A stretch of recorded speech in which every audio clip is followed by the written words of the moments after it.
Hey everyone, welcome to Simplexity, where we simplify the complexities of life and bring a little curiosity and contemplation to meaningful and sometimes difficult conversations. I'm your host, Alyson Stoner. Last week, we sat down with Sister Jenna, and the episode was so good and the conversation went so long, we decided to cut it in half. So if you haven't already heard episode 1, please do check out last week and make sure you catch up and you hear her introduction and what the conversation is all about. And then pick up where we are here today. And without further ado, I want to jump right back in because she just has so much to share and it's so timely and important. So thanks for listening. Enjoy part 2 of Sister Jenna. What I was hearing as you were describing is really interesting because the word hope is used in a lot of political marketing strategies. However, when you feel into the way that it's used, it actually feels like the push you were referring to earlier, as opposed to the hope attached to the pull from the soul. So we can observe leaders and messaging points when they talk about hope. Is it attached to the past, or is it attached to a soulful, informed future? It's definitely attached to the push because there's just what they know. And I hope everyone would love me after this.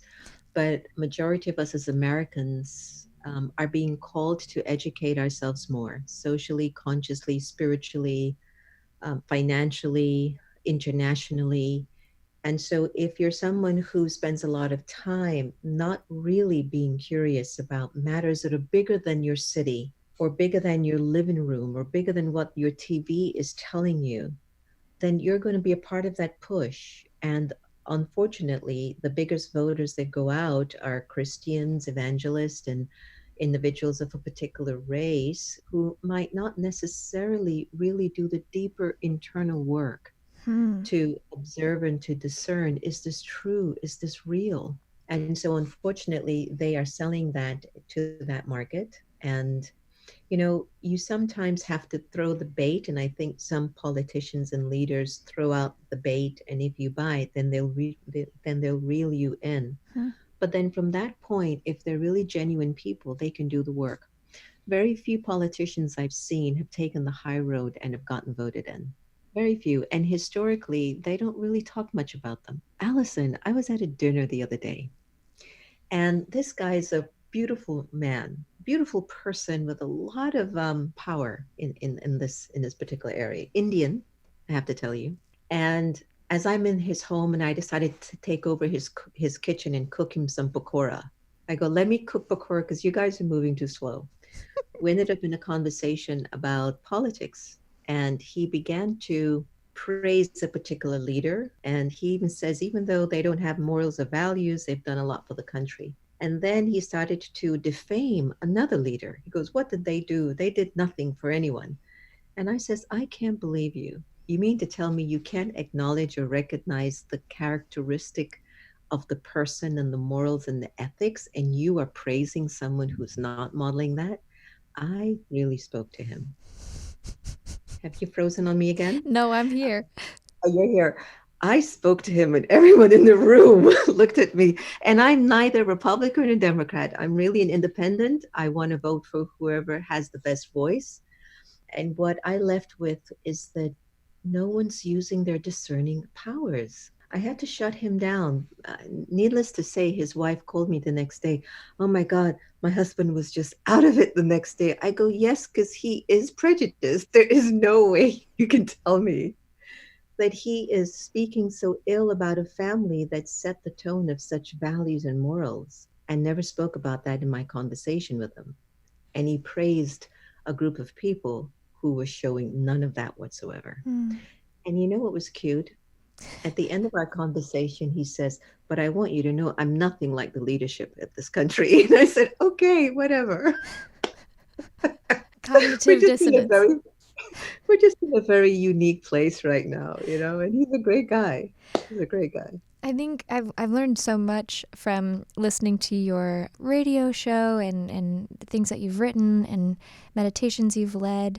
And Brahma Kumaris, there's a special relationship also to the earth. It's not just to people and the social aspect, it's also to the environment. You've mentioned you're involved in this thing called sustainable yogic agriculture. What is that? What is the purpose and what's the impact on the Mm. earth? Well, first and foremost, the most important thing when you're looking at supporting the environment is to be mindful of the quality of your thoughts. So in the Brahma Kumaris, we're very clear that based on whatever thoughts you're having, that's having an impact on our environment. So you can be a meat eater, but you're so peaceful over here. We will value the fact that you're more of a peaceful person, but a peaceful person maybe wouldn't be killing a cow. Anyway, long story short, I just put my foot in my mouth in that one. The point that I'm making is that most importantly, we need to focus on our thoughts. And so, with our yogic agriculture that we do globally, we plant our vegetables, our fruits in a very pure consciousness. And the yogis go out in the fields and meditate on the crop. And what we have witnessed, and this is no lie, we've witnessed the vegetables, the fruits growing beautifully, not only sweet, but two, three times the size in which people who are putting insecticides on the vegetables are getting.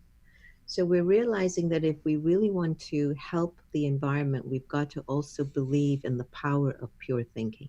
Dr. Emoto did an experiment. He's a Japanese researcher, I believe. Remember the water crystals? And Mm-hmm.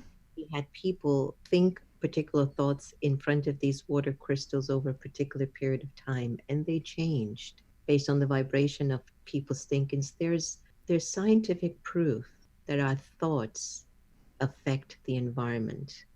So if we're talking about global warming and we're talking about somehow sustaining the planet, we need to look at the pattern of our thinking and the intentions in our thoughts if we really want to show up in helping our planet. Especially if it yields more nutritious Yeah. fruit and the metaphorical fruit, of course, of peace and love and purity and Yeah. justice. And so what are other means of service that your organization focuses on, whether that's for the environment or getting involved in the community? A lot of people think meditation and yoga are for people who are escape artists, people who don't really want to be heavily invested in society. And that's not the Brahma Kumaris. And by the way, the Brahma Kumaris is ran by a very matriarchal power. Mm-hmm. Most of all of our leadership in terms of, let me see, the numbers are about 75% now. The leadership is female. And to this day, our spiritual mom, I should call her Daddy Janki, is 104 years old. And she's still guiding and she's still saying, you can't think like that. That's not going to be sustainable. You're not going to be a better person if you keep like that. And there's something powerful about having leaders that are 104. One is 98, the other one is 95, and our youngest one is 90. And when we go and spend time with them, they're not our gurus. We sit with them and talk with them. They're family, they're friends. So, what we've learned is that when you have moved a tremendous percentage of the algae out of your consciousness, then the original quality of the soul can tap into God's energy. And when God's energy starts to use the purity of your presence, you can do anything in the world. Hmm. So, from yogic agriculture, we have also built the largest solar thermal cooking system in the world. It cooks for 30,000 people, breakfast, lunch, and dinner. We educated approximately 300 indigenous people in the villages of India to teach them how to build and how to manage a solar thermal plant, Wow. more than what you'd get with a college educated scientist or engineer. Hmm. And so, from that to working in marginalized communities globally, we go in and assist with empowering individuals who are in refugee camps. We have worked in eradicating poverty. We have worked in areas of violence. We've worked in areas of women empowerment. It has become an endless process of our contribution of bringing values, thought healing, thought therapy into just about every sector of society. Again, You don't have to stop being a cop, a lawyer, a mother, a teacher. You just have to start to bring the purity of your essence into your role. Hmm. And if everyone can do that, this planet and this world could last much longer. Now, bringing up a point that you had mentioned earlier in the fact that lower levels of consciousness are very marketable. Mm. We're also seeing the flip side now that spirituality has become largely commodified and commercialized. How do you navigate the business of spirituality as both a leader and an observer of the current systems? Well, Daddy Yankee keeps us in place at 104. We've not been able to market ourselves at all. And I think that's why we're such a powerful movement behind the scenes of many individuals that are shaping changes in the society. That's one. We deeply believe that when we change, the world will change. So we're not worried about the marketing of, you can't market spirituality. Mm-hmm. I do know that when you bring ancient traditions to the West, individuals do have the art of putting it together in a way. It could appeal to a lot of people, and that's okay if that's what they wish to do. I can't speak to that point because we haven't been marketing our organization at all. We still believe in the power of one individual making a change. And whether I'm talking to one person in a room, which I have, or a million people in a room, Mm-hmm. which I have, it doesn't matter. Every single one of the members of the Brahma Kumaris enter a stage knowing that I have to do the change on me. Right. And that's why I'm here. For folks who want to market and brand and package it, it's fine. If you've got the platform and you have the ability to reach millions of people and you're making them feel more positive, then do it. But don't forget, you too have to do work on yourself. Right.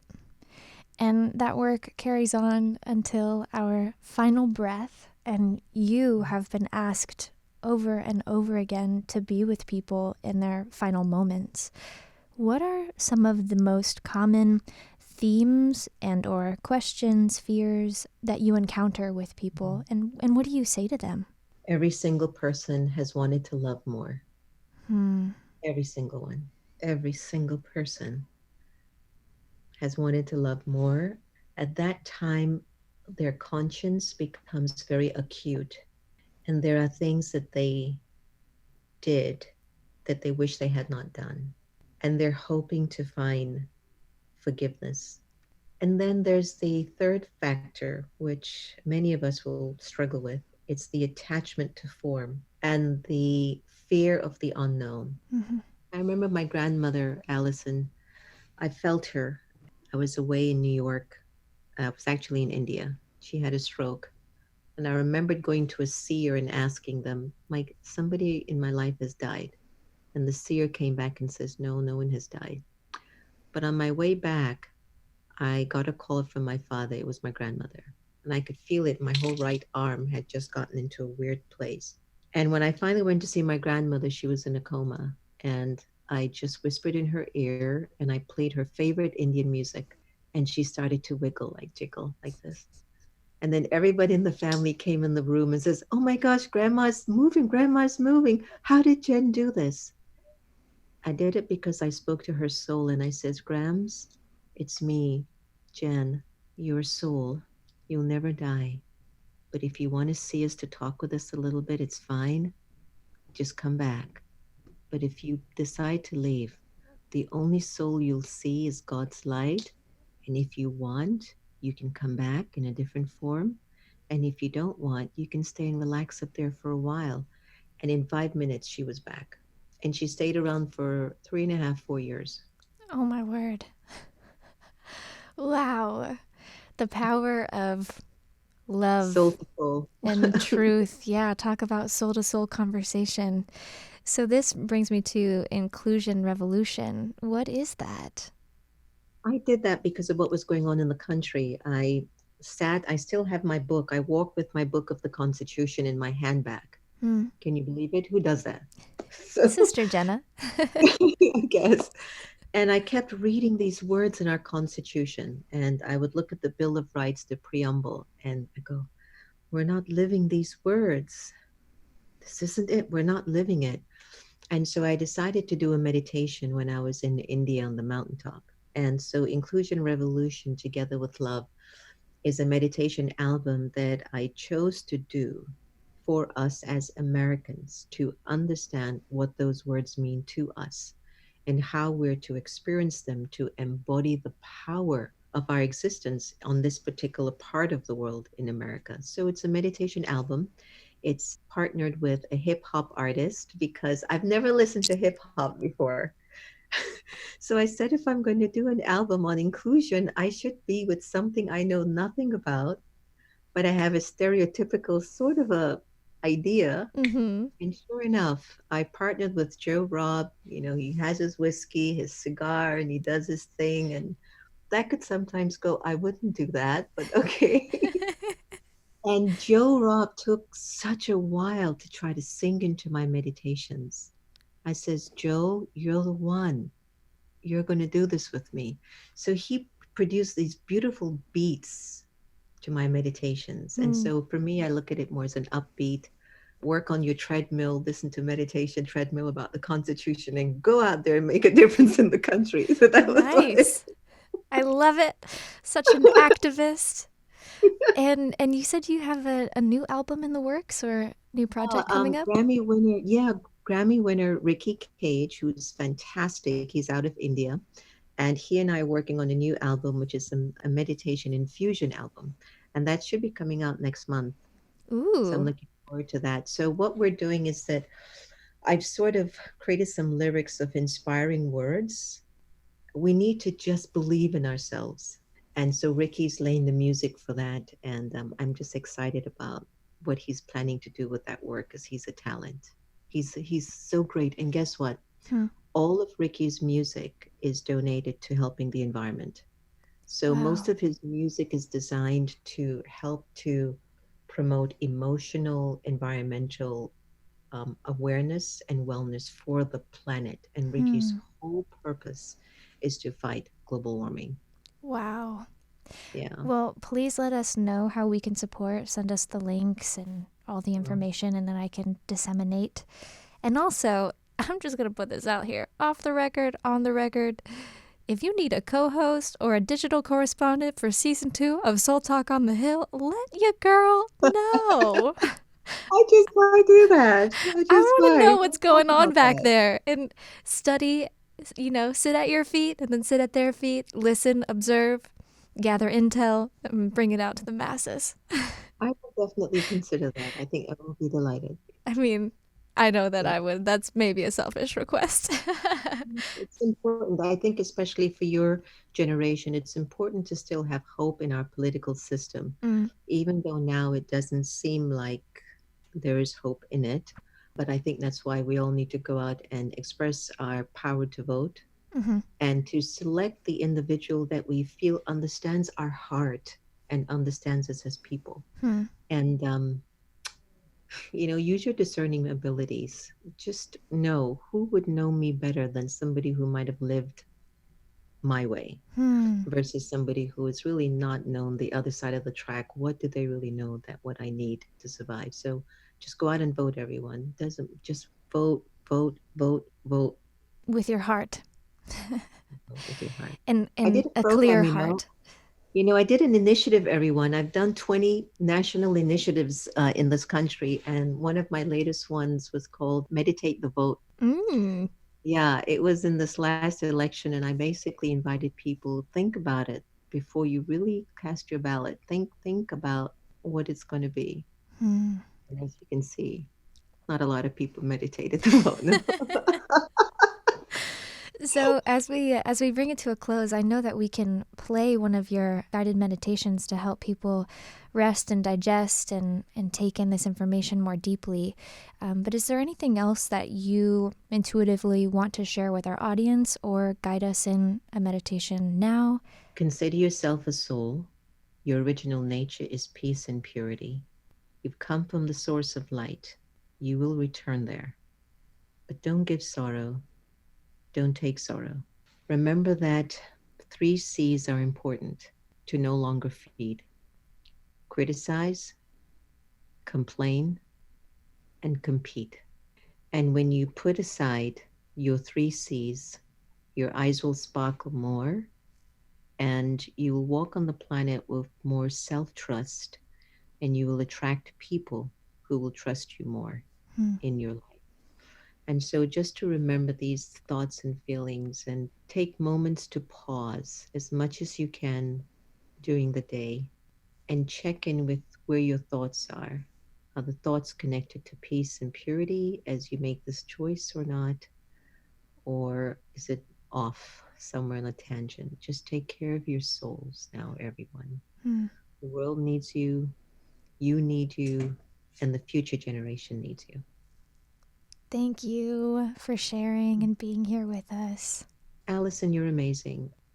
I am so inspired by your courage, your ability to be insightful, sensing the future and the temperament of your own heart, but also the fact that change has to happen, especially when you break through your own limits. And I've been observing you since I've met you in Denver.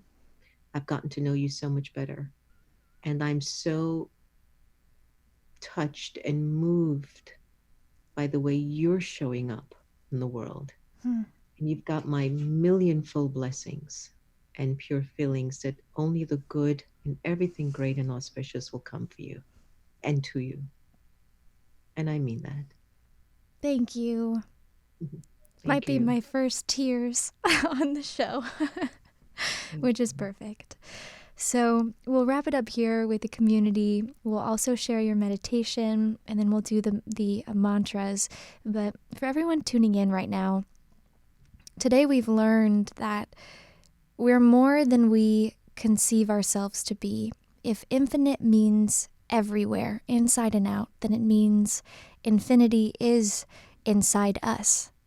How does this influence your job today, your beliefs, and your relationships? Could you stop clinging to the world and having it, be a push from the past and let yourself be drawn by the soul? Okay, it is time for our weekly mantras. I will say each twice, and then in the space for the third, you can follow along and use these to change how you see the world and yourself and your soul. Number 1, I recognize when I am criticizing, complaining, and competing. Instead, I will practice being empathetic, accepting, and cooperative. I recognize when I am criticizing, complaining, and competing. Instead, I will practice being empathetic, accepting, and cooperative.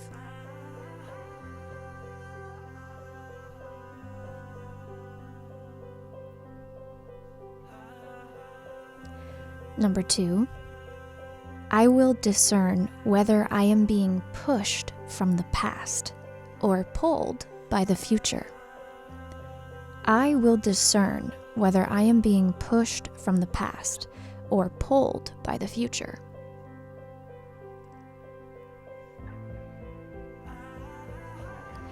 And finally, I'm aware of my anger, lust, greed, attachment, and ego. Now I will choose peace, purity, contentment, love, and wisdom. I'm aware of my anger, lust, greed, attachment, and ego. Now I will choose peace, purity, contentment, love, and wisdom.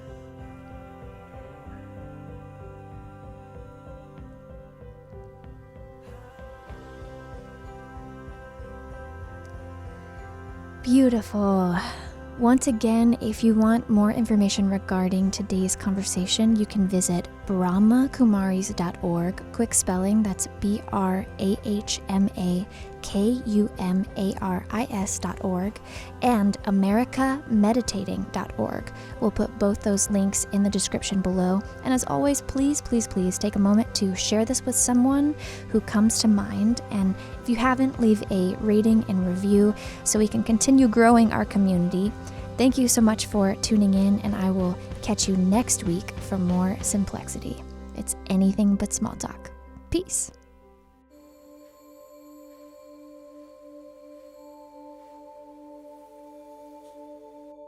Om Shanti. Meditation Day 1. What is the core of your belief, and why does it matter? It is important for us to take a look at what we learned through our life experiences and what has led us to believe. And at our core, our intrinsic, pure, original qualities such as love, peace, purity, acceptance, and purpose. I, the living energy, I sit here rooted in the core of my intrinsic beliefs, and I allow them to emerge beautifully and naturally.